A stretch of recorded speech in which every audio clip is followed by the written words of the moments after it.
Welcome back to News First on PNC. An update on the CCU's plan to build 2 new power plants. CCU Chairman Joey Duenas says that he expects to present a plan to the U.S. EPA sometime between August and September. PNC's Tim McHenry files this report. CCU Chairman Joey Duenas sat down to give an update on the status of the CCU's plan to build 2 new power plants in an effort to upgrade the way GPA makes energy. Duenas says that in order to approve the plans, they must meet 2 requirements. Hopefully we get EPA to start talking and where we're going. Sure. And if they say, we like your plan, okay, good. So then you'll go in front of the PUC. Then we go to PUC and say, they said this is a good plan. It meets clean. It does the clean air thing. We believe it's also efficient, works well with renewable. It's something we would want to do for our community. When speaking with Duenas, he mentions these power plants, which are almost 50 years old.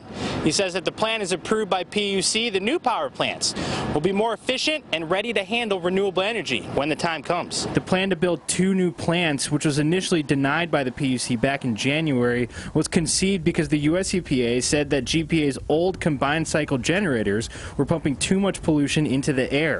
PUC's attorney Fred Harecki said at the time that the PUC would like to explore potentially less expensive ways to comply with the EPA instead of having to build 2 new plants. Duenas says, however, that it would be cheaper to build the new power plants instead of investing money into the old ones. Duenas tells PNC about the benefits of building the new plants. And therefore the hope is that it will allow us to meet the air quality standards of U.S. EPA without increasing the cost to the consumer. That's one. 2, these plants have the added benefit of working well with renewable energy. They can ramp up and down faster than the current plants we have.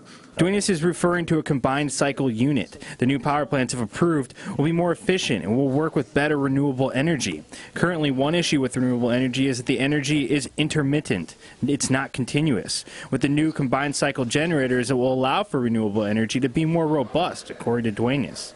Because Duenas says that in the future there may be a paradigm shift with how we make energy, and the combined cycle generators will help Guam ease into that shift. It's not just a shift to renewable energy.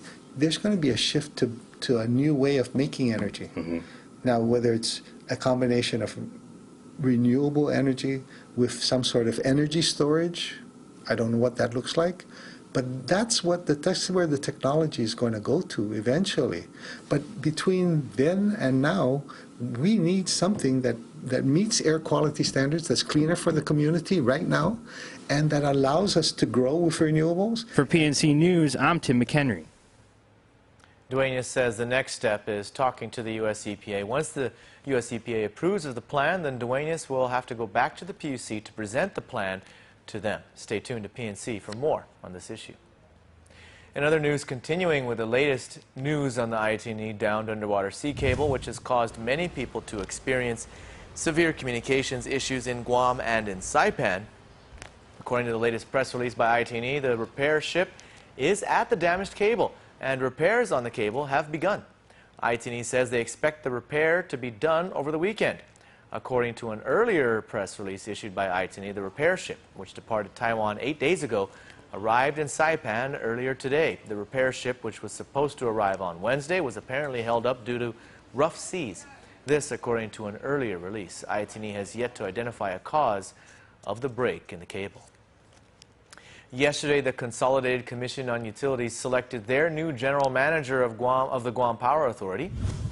After many candidates were considered, Mr. John Benavente was selected as the new permanent GM of GPA. We spoke with CCU Chairman Joey Duenas about their new selection. After we looked at all the candidates who applied, he was the one who brought the best qualifications and the best person to hire for the job, in our opinion. You know, and he was here already, and he's running the place already. So, you know, to us, he's a good fit for running Guam Power Authority. Okay.